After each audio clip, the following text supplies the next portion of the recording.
Good morning. While watching TV, ayun na naman tayo sa kwan, mga sponsorship ni Kayla, Julian. Grabe. Bigla na lang may dumating na mga ganito sa diyan sa harapan ng pintuan. Ayan Buffalo's world famous wings. Sarap naman Mapadami na naman ang natin ngayon, ang taba. Mapadami ang taba.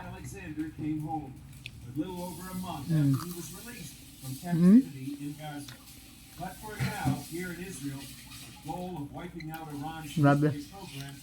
Nanood kami ng ng balita. Mga balita sa television. About sa posibleng magkaroon ng third world war. Pero nasa na tayo nasa huling na tayo, and then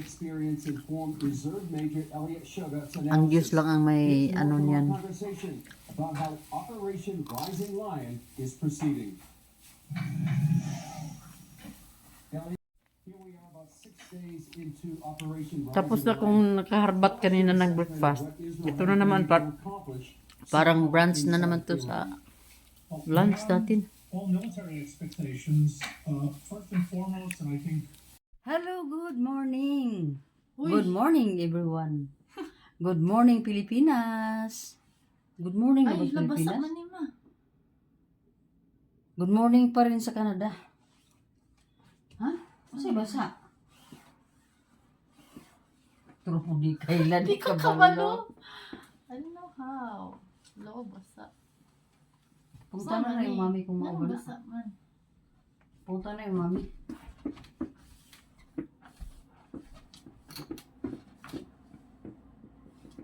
Wala. Bakit iba? Plancha yung gusto kong kuhan, yung talaga ba, hindi ganito. Plancha nga. Pero, mo gawas man ang iyang tubig? Bebe. Alam mo, nabasa na gidi mo kuhan. I don't know. What is happening? Anak siguro na sa bago pa. So, ayun mga tiyaying. Lahat na pakialaman. Hindi ako marunong ng mga ganito mga tiyay kasi plancha lang yung alam ko doon sa Pilipinas. Pero sila dito, si Karen ganito din, si Mabel ganito din ang sa kanya.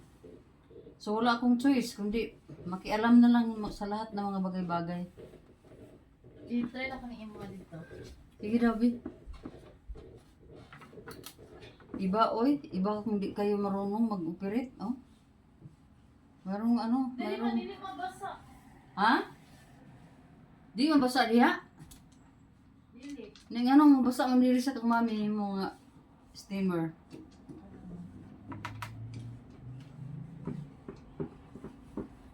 Pero hindi naman ito pagalingan mga tiyayi. Makuha lang yung konting kusot, fights na.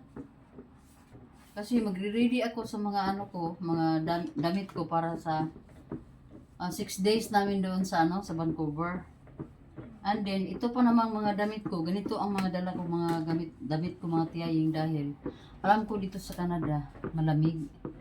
Kaya yung mga damit ko doon sa Pilipinas pinilian ko. Mabasa na yung Ganito ang mga klase sa damit na dala ko talaga. Kaya ito na naman ang unang kaignorantihan ko sa mga steamer na ganito. Mabasa talaga sa kay pero walang problema siguro yun. Basta ang importante maano lang yung kusot ba na wala tayong magawa kasi hindi natin alam Hindi na natin madaliin siguro. Hala. Mayroon talagang water. Hindi siguro pwede kay yung bitaw. Diin sa ba sa hangir yung yung labasan ng steam. Kasi may tubig yan dyan. Ito. Kailangan natin masterin ang mga bagay-bagay na hindi natin alam.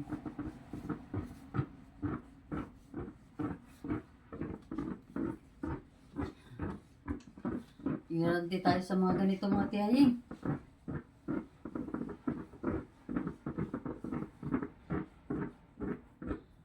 Noon, sabi ng mga anak ko, orderan nila ako ng ganito, steamer.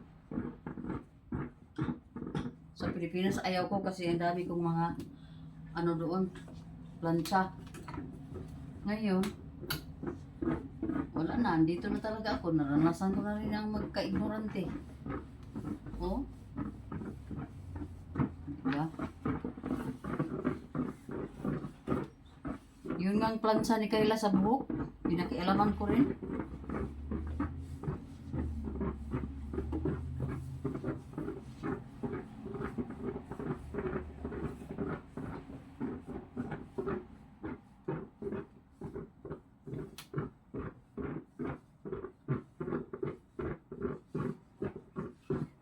Kumukulo-kulo na talaga yung kuwan kay, oh. Yung kay, yung water.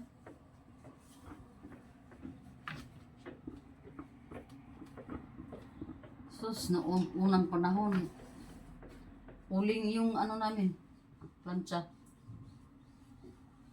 Mag-load pa kami ng uling. Ngayon, iba na, oh.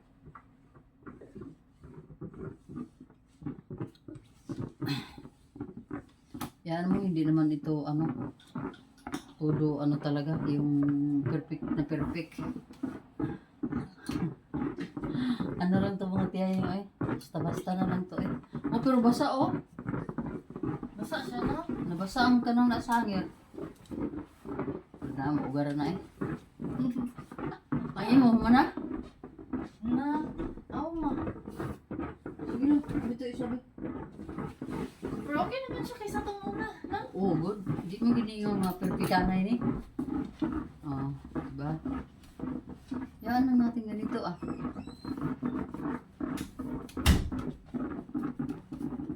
Ang pagpatay na po na ni Kayla. Unya. Tawagon ta ka, ha?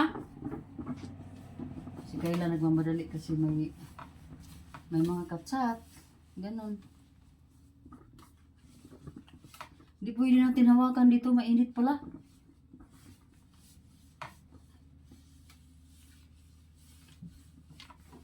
Nako. Di good siya perfect. Kuan good kayo siya.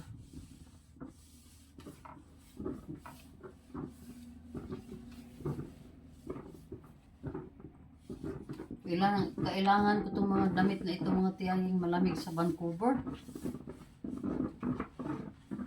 Pangsapaw lang naman ito, outer. And then meron pa akong winter jacket.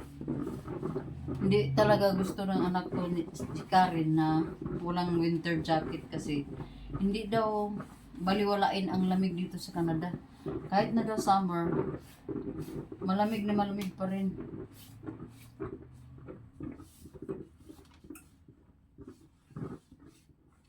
Ay nako.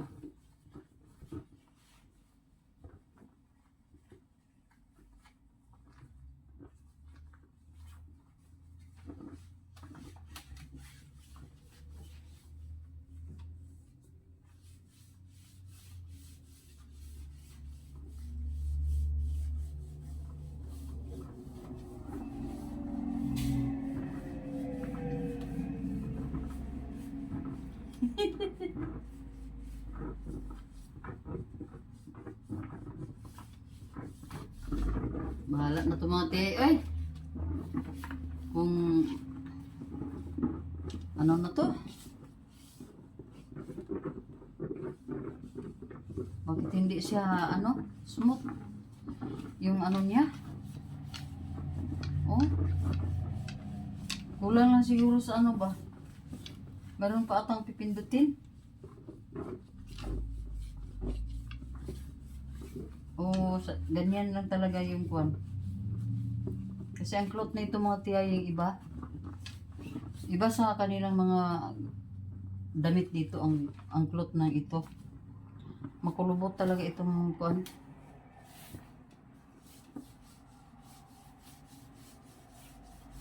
Di na masyado maano ah. Parang wala nang ano. Ah.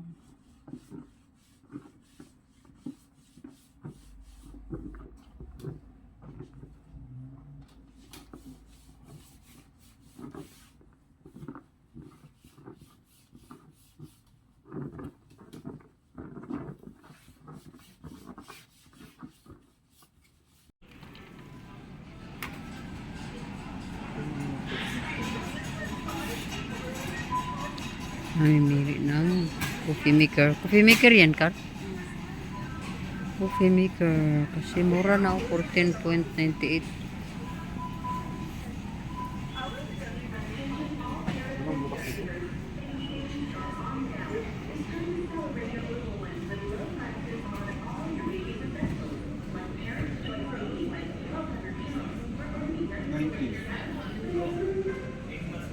Kailangan kong bumili ng green coffee mo lang. Green coffee. Bro, nagbablock ka naman. Black coffee ka. Pero ngayon, kasi may dala akong ano, yung sa Japan, inubos ko na lang. Ano to?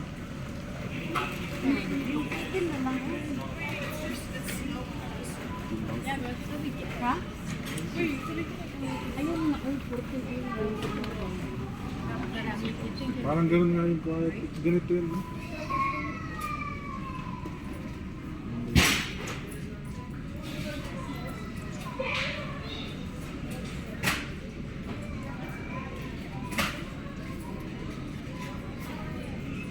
Hello, baby. Good morning. Are you going to school today? Huh? Bibi, where's your bag? Okay. Wow. Wow. Behave, ha? Behave ka doon, ha? Ito yung aming baby dito. Yan ang mga ano, mga aksyon niya minsan. Ito ang balita ni Nel. Uwi na. Tapos na ang pahatid natin ng kwan. Baon ni Inton. So, walking na naman tayo.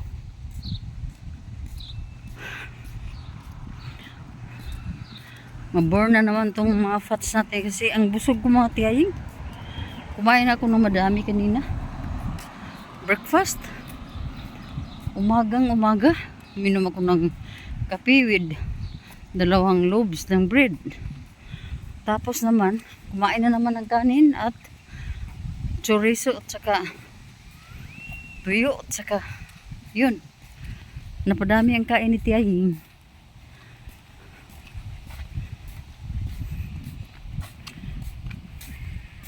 Ang ganda dito sa ilalim sana. Pero kaharap na natin si araw. Nasa harapan na. Dito sa Pikas kay. Hello. Nakarating na tayo sa bahay. Galing tayo nag-walking. Sabay na ba ang walking? Sa paghatid natin ng lunch ni Inton. So, hindi pa nagsusubside yung ano ng eyeglass ko. Ano pa siya? Dark pa. So, malaking tulong yung ano, booking. Kasi madalang lang ang booking ko dito sa ano Canada kasi hindi ko pa kabisado yung mga daanan. Takot pa Tiyahing maligaw. Kaya pag may kasama, mag-walking. Pero kung wala, stay home. Diba? Tiyahing palagi tayong nakaupo dito. Silipin nga natin yung ano. Bas. Agoy, Diyos ko. Hindi naman masyado malamig, pero okay lang. Okay lang mga Tiyahing, hindi malamig ang ano. So, i-close natin. Okay.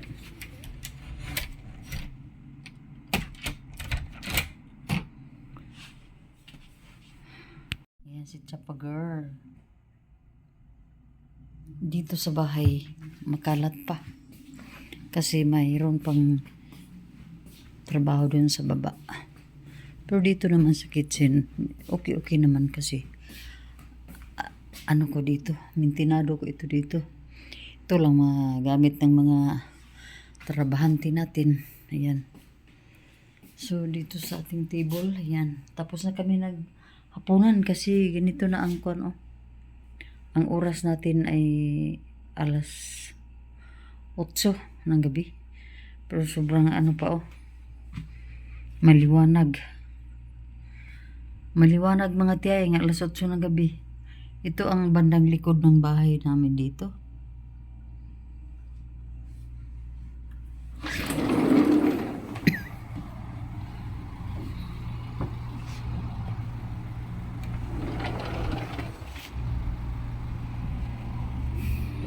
Tokyo!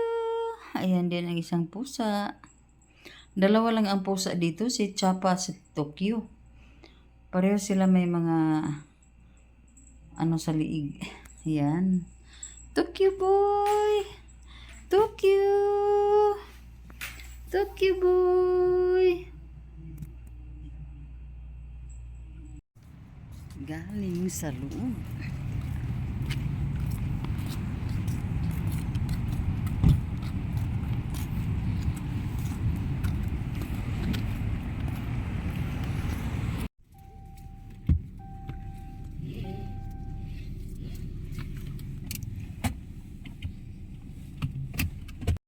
Laka.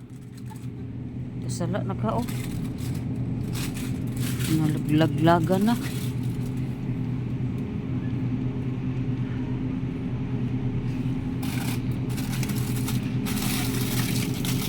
Diba? Pero nalaglag.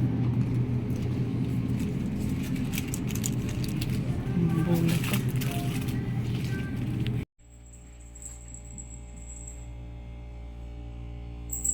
Background.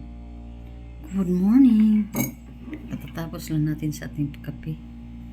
And then nasa harapan natin ang dalawa nating mga cuties na mga cats.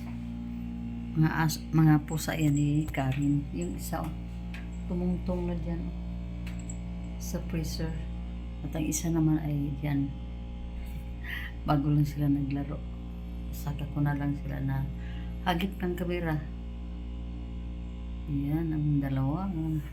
So mga tiyaying, hindi pa tayo nakaligo ngayon, pero sisikapin natin makapag ano tayo mamaya dahil bukas na ang alis natin patungong Vancouver. So lagi live tayo ng mga 6 days. At ang layo pa, by land kami magta-travel ng 12 hours. So pagbalik na naman is another 12 hours. So kailangan nating prepare ang ating mga sarili sa mga kapuyatan diyan sa daan, kapaguran natin diyan sa daan. Pero sabi ni Mabil, hindi naman daw masyado dahil mag drop tayo, ayun ba, hindi tayo diretsong mag biyahe. Mayroon tayong mga drop areas, mga drop point or mga drop over ba, hindi ko alam kung anong pagtawag niyan, basta mga ganyan. Tayo maghinto-hinto naman sa mga gilid siguro, mga ganun lang. Kasi parang 3 family or 4 na family kami lahat. Mayroong mga kasamahan ni Mabil dito, sa mga friends ni Mabil dito din sa Canada, family friends. So sila yung mga kasama namin. So yun mga tiyay, magandang umaga dito sa Canada at magandang gabi sa Pilipinas. Good morning mga tiyay. Puspusan na ang ating pagligpit o paghahanda para sa ating biyahe tomorrow pa Vancouver. So ito sana yung bitbitin ko mga tiyay. Kasi maano lang to, kasi dito lang sa sling. Pero sabi ng anak ko, ito na lang daw para madami akong maipasok. So ito na lang siguro. andyan na naman yung ano ang ano bag malita for 6 days. So mayroon po akong mga pouch dyan. Handa ko pa rin yan. Tapos na yan mga gamot natin. So dito sa loob ng ano bag ko, sling, halos ang mga laman. Tingnan mo mga laman. Mga gamot. Mga gamot mga tiyaying. Tsaka ito pa sa lumpas. Ay naku, iba na talaga ito sa tiyaying niya. So ano ko na naman ito, ibalik ko na naman ito. At dito tayo ito na ang final natin. So may ipakita pa ko sa inyo kung anong ginawa ko dito.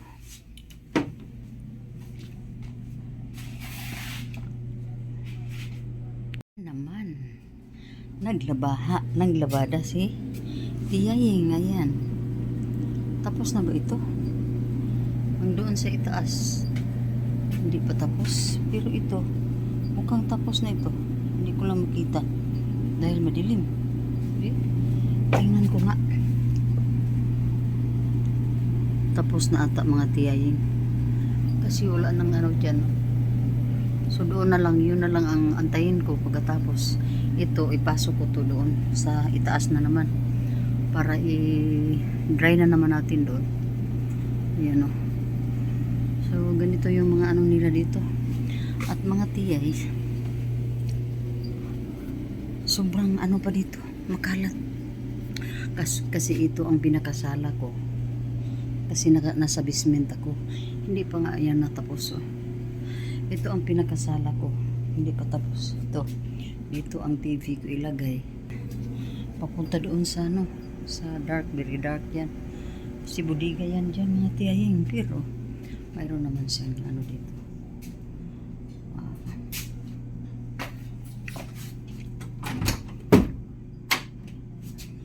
Budiga, madilim. Ito rin yung CR, hindi pa tapos. Hindi pa tapos. Meron na tayong shower dito. Madilim dito. Mayroon na. Pero hindi pa nalagyan ng kuwan. At saka yun ang paliguan ko. Yun. So yun mga tiyaying. Ano lang tayo.